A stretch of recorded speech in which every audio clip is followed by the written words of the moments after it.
গোরা সংক্ষিপ্তসার। লেখক রবীন্দ্রনাথ ঠাকুর। উপন্যাস গোরা। প্রকাশকাল 1910। প্রধান চরিত্র গোরা গৌরমোহন, প্রবল হিন্দু জাতীয়তাবাদী, আদর্শবাদী যুবক। বিনয় গৌরার বন্ধু, উদার ও মানবতাবাদী। পরেশবাবু ব্রাহ্ম সমাজের নেতা, উদার চিন্তার প্রতীক। সুচরিতা শিক্ষিতা, চিন্তাশীল মেয়ে। আনন্দময়ী গৌরার পালক মা, সর্বধর্ম সমন্বয়ের প্রতীক। কাহিনীর সারাংশ।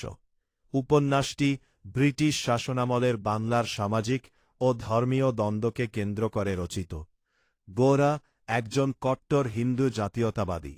সে মনে করে হিন্দু ধর্মই ভারতের আত্মা।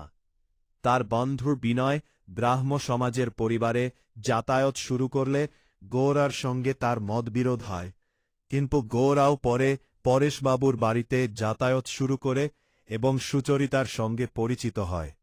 গোরা প্রথমে ব্রাহ্ম সমাজকে ঘৃণা করলেও ধীরে ধীরে তার চিন্তায় পরিবর্তন আসে। চূড়ান্ত মোড়। শেষে জানা যায় গোরা আসলে হিন্দু নয়। সে একজন আইরিশ খ্রিস্টান দম্পতির সন্তান, যাকে শৈশবে বিদ্রোহের সময় এক হিন্দু পরিবার লালন পালন করে। এই সত্য জানার পর গোরার ভিতর বড় পরিবর্তন আসে।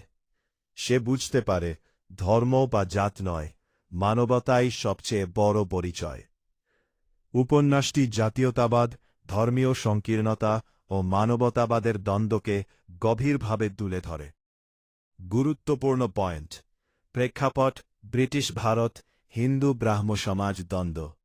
মূল ভাব জাতীয়তাবাদ বনাম মানবতাবাদ। প্রতীক চরিত্র গোরা কট্টর জাতীয়তাবাদ, আনন্দময়ী সর্বধর্ম সমন্বয়, পরেশবাবু উদারতা।